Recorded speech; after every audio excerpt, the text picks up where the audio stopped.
Hello there, and today, rather than just sit around and talk while I give my Mando recap, I will be building the Mandalorian's N-1 Microfighter, which I have again parted out. So if you've watched my video on the new LEGO Insiders loyalty program, then you will know I will not be getting the 20 points for scanning the QR code as you can see on screen. There are no QRs with the online instructions. However, it's not 20 points I'm worried about, so let's get straight into this video and let's see and talk about what I thought of The Mandalorian.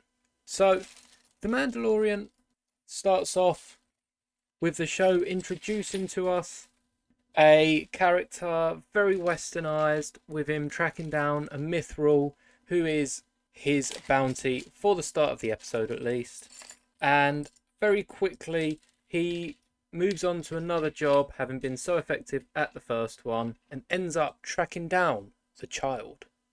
Now, in the second episode, we see he has to fight off a few scavengers for it and runs into a few problems. But in the third episode, when he returns to give it over to the client, who is some old Imperial remnant guy who has an interest in Grogu for no reason that we know of, he decides that the child is more important than whatever they have planned, and takes him away. Now, on the run, episode 4, he teams up with Cara Dune, who is an old Imperial stormtrooper of sorts. I think she was a dropship trooper or something like that. And they run away to a village where Mando helps them to defend themselves and teaches them how to hold up to the local pirates. And then heads for Tatooine, where he finds a younger bounty hunter who pretends to be a big fan of Mando, going after Fennec Shand, who has a massive bounty on her head, because no one, of course, can catch her. Now, whilst on the run, Mando has to leave to get some help or something. I don't remember why he goes, and Fennec informs this young bounty hunter that Din has a bigger price on his head, especially with the child. Now, not being able to lay low on Tatooine, Mando then leaves the planet and finds his old sort of family, or where he grew up at least, and is roped into breaking into a New Republic ship, and much like it appears he used to, break out a prisoner that is wanted, and the team do attempt to leave him behind. However, of course, this is Mando, and he takes down pretty much every one of them, locking a few of them away. And the droid that had made its way back to Mando's ship and had found out about the child was ultimately destroyed. And I do believe later on in the next series we do see this droid's parts hanging up, and it's used as some sort of translator, but we'll get to that when it comes. Now, the penultimate episode leaves Mando and Cara Dune and IG and Greef Karga all onto Navarra, where Greef Karga already is, I suppose. And right at the end, we are met by Moff Gideon, who somehow knows of Mando, and we find out very quickly that he used to study the Mando people to an extent and had involvement through the ISB and the Empire with the Mandalorian people, of which Mando is, of course, or was at the time, a youngling. And Moff Gideon does know his full name, which is Din Djarin. Now, the finale has them all escape by the skin of their teeth. It was indeed very close, and it rounded up the first season very well. Overall, the first season was really good in my opinion, especially getting us so attached to an unknown character and introducing the baby Yoda, who we now know as Grogu. But on to season 2, and it starts off very quickly. We're introduced to who we can only see as Boba Fett. Turns out to be Cobb Vanth, who's the Marshal. If any of you had read the Aftermath trilogy like I had, we knew exactly who this character was and how he'd managed to come across Boba Fett's armour. But this does lead him back to Tatooine, and right at the end of the episode we see a cloaked figure who can be none other than Boba Fett, following Mando, who will show up again later. Now, the next episode has him transporting a passenger with very precious cargo, who turns out to be a frog lady transporting her spawn to another planet. On this planet, after they arrive, after a few difficulties mid-flight, he bumps into the heiress of Mandalore, Bo-Katan herself, and her little squadron of Mandos who are taking down the remnant empire and coincidentally appear to be against Moff Gideon. And that leads us to the next episode. Mando rejoins Greef Karga and now Marshal Cara Dune, who has taken a place at the side of Greef Karga on Navarro and is no longer hiding from her past but facing up to what's left of the Empire.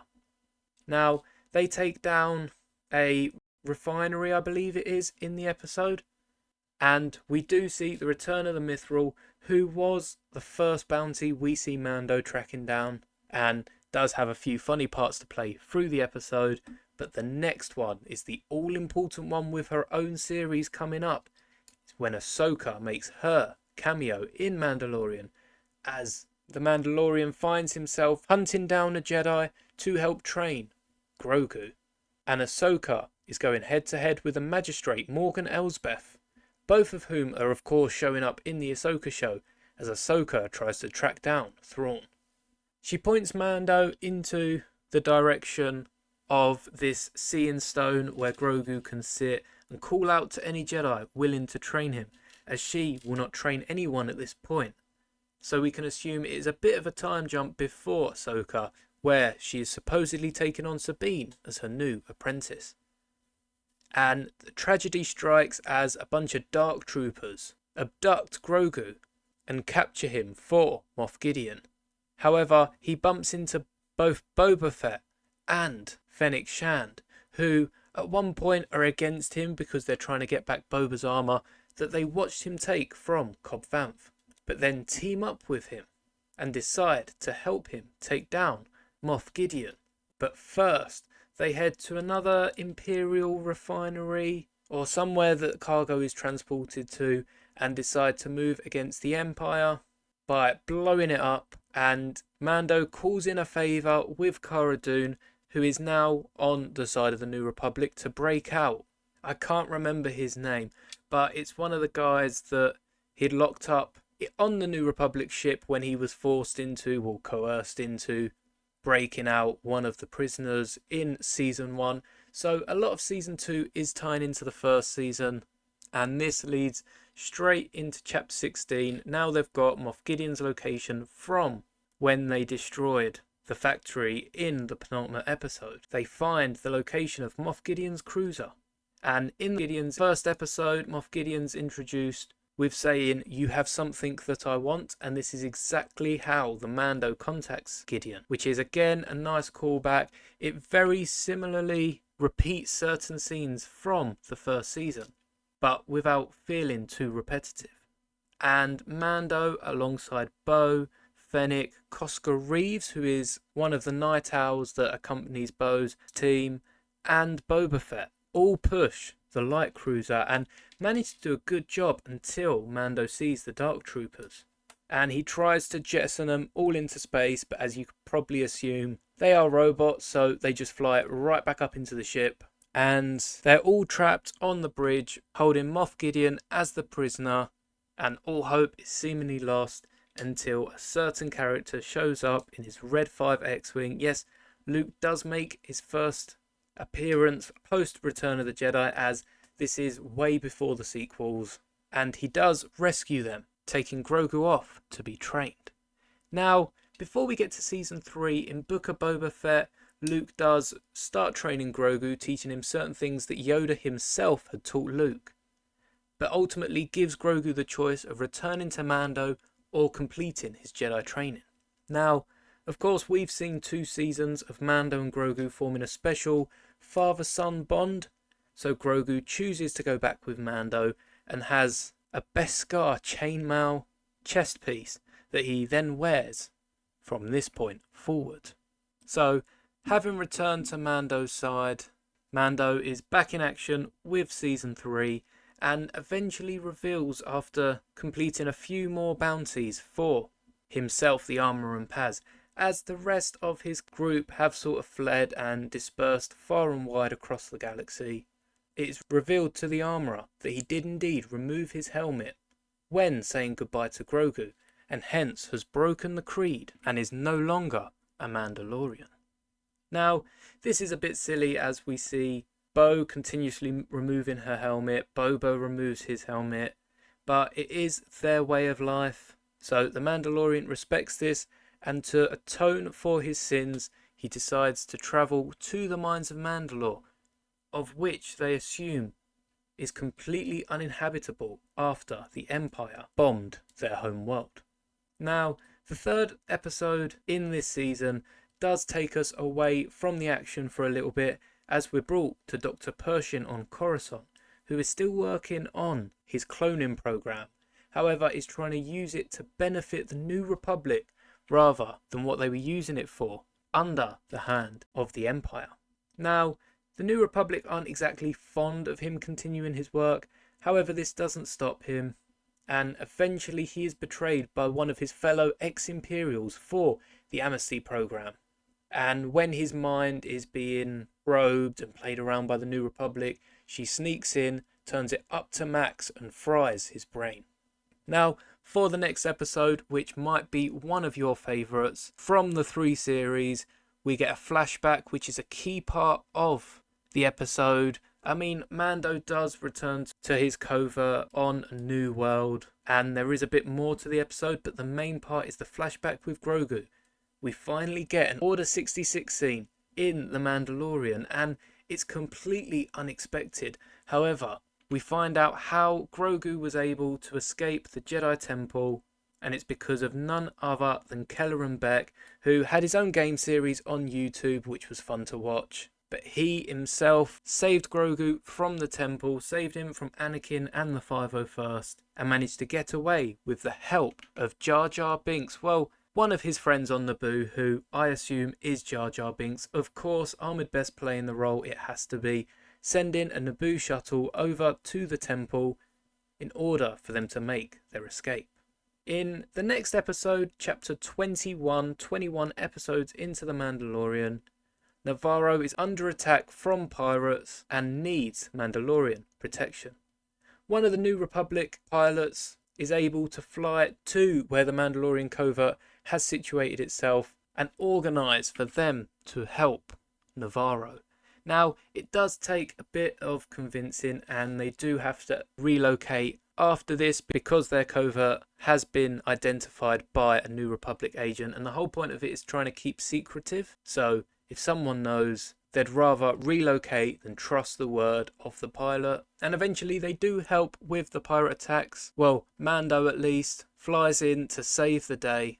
And we do get a cool Lego pirate snub fighter from this. But so far, we haven't got many Lego sets.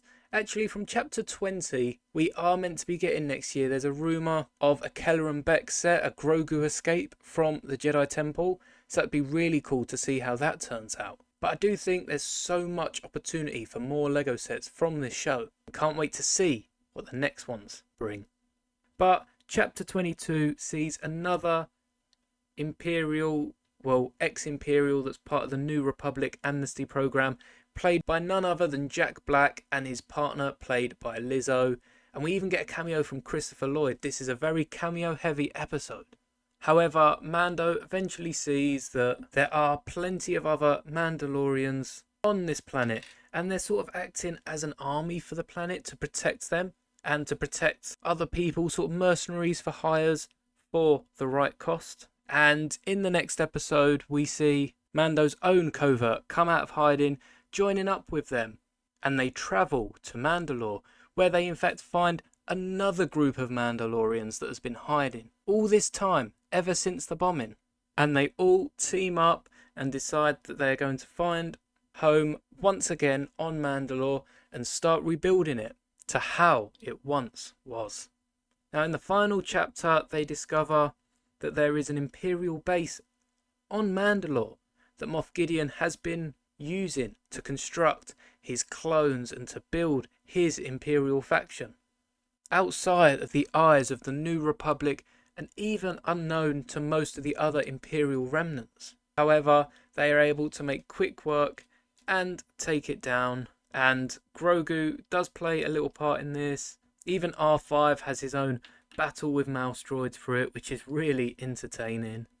And overall rounds off the season well and brings all the Mandos together, which rounds off not only Mando's character but a lot of the other individual storylines we had going, such as Bo's finally getting her place ruling Mandalore again, and Grogu's story is somewhat complete, or at least the start of it is him now becoming Din Grogu as Din Djarin takes him on as a foundling. And we are now ready to move on with the rest of the Mandos, the Mandalorian sort of becoming more of a show about all of Mandalore rather than just the Mandalorian Din Djarin himself. And perhaps next season we can move on to a different point of view, or even get it more Grogu focused with him becoming the new Jedi Mandalorian if Sabine doesn't beat him to it. However, it was another great season and I can't wait for season 4. There's definitely got to be another season. I'm not sure they'll ever really stop. As I said, The Mandalorian is such a generic title. It doesn't have to be about Din and can be about anyone. Overall, my favourite season was definitely season 2. Seeing Boba, Ahsoka, Luke. Season 3 was amazing, but I just don't think it could have topped it. Especially with Boba and Ahsoka getting their own shows. I really hope Luke ends up getting his own show, as it would be awesome to see him rebuild the temple. But now let's take a look at this Microfighter. So I haven't got all the parts for this Microfighter. As you can see, there's a few on the bottom here. These two rounded ones are meant to be dark grey. That's not much a difference. There's a grey piece that goes along here, which I was able to make myself. It's so similar to the piece, I don't think I can tell the difference. But again, it's not the exact piece. And on the wings here, there's meant to be a sort of longer fin. And I did get these pieces in case they look better, but I really think these look just as good. And it's not a terrible Microfighter. It's actually a really nice one. If I take Mando here, you can see this is the old Mandalorian. He doesn't have the new helmet piece, and also he doesn't have the face underneath. But before we get to giving him a face, I'd just like to say I think this sword element from the Ninjago line, and it's been used in so many other sets, is a perfect element for the Darksaber, and they could have even printed some white crackles, white lightning effect on the sides of the blade to give us an element that truly looks like the Darksaber, rather than giving us the element they did, which fits into a lightsaber hilt, as the Darksaber is like no lightsaber. So it makes sense that they could use a piece like this and get away with it. But he doesn't have the Darksaber in the set, so I'll put that piece aside.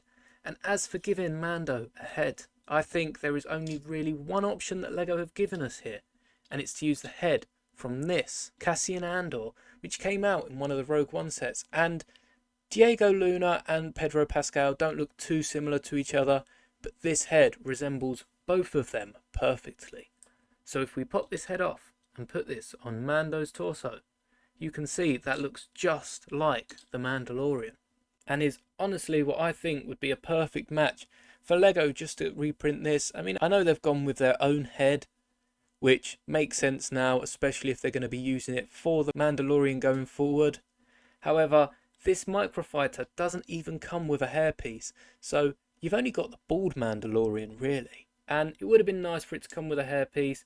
Perhaps that would have convinced me to buy it, especially with the new helmet mould, which comes with a line up the middle of the helmet. But it's just not enough for me to pay 15 quid for this Microfighter. Yes, it is increased from the usual Microfighters because you do get Din Grogu with it, and they fit quite nicely in the ship. There are no real cockpit pieces besides this clear wedge here, which again is not horrible, as any of the cockpit pieces that we get in other similar sets would have looked perhaps too weird to have put on the N-1. And the N-1 itself doesn't have too big of a cockpit. So if I sit the Mando in the cockpit here, perhaps raise his arms so he can sit, you can see that it is a very nice Microfighter and has a lot of swooshability. As you can see, it does look like a ship you'd see flying around the Star Wars universe. And some of the pieces they could perhaps change. Another piece I didn't have was this piece here connecting the wings, which perhaps it would look a little better with, but overall I think it's a very nice model. And if you did want the minifigure, it is worth picking up the whole set, as it's a really neat build just to display, or even if you're parting it out. There's a few new pieces that, whilst they're not exclusive to this set, I mean, this is one of 2 sets that didn't have any exclusives in the new August wave, with this Creative Fun Pack being the only other set. So it might have been nice to get a few exclusive pieces with this set, especially for the increased price. But even looking at the bottom, it's a nice flush model and is a nice fun build for anyone who wants the new Mandalorian without paying the £40+ of the spider tank. And also, if you don't have the Mandalorian's head or the new helmet, it might be worth picking it up just to complete your collection. But I am very happy I decided to part out this model. Hello there, so I finally found where my figure was, and to be honest, it was in the most obvious of places. It shouldn't have taken hours looking for. But if you can't wait for the Keller and Beck minifigure that we may or may not be getting next year, don't forget it isn't certain, nothing is confirmed until it's on store shelves, or perhaps when LEGO release official images, you can be pretty sure it's gonna release. But taking a closer look, you can see he is using Mace Windu's torso and legs. Now, I am using the older Mace Windu as I did pick up the new one in the fighter tank, so be sure to check out my review if you haven't already. However, I do believe you can use the new one. All you'd have to do is remove the arm printed arms and just find some dark tan ones to put on instead. And I have given him a cape. It's one of the new Mandalorian capes, which I think just looks so much sleeker than the bigger capes. And I've given him a blue and a green lightsaber. Now, you can just as well give him a purple lightsaber from Jedi Temple Challenges show on YouTube. And this head is a Lego brick.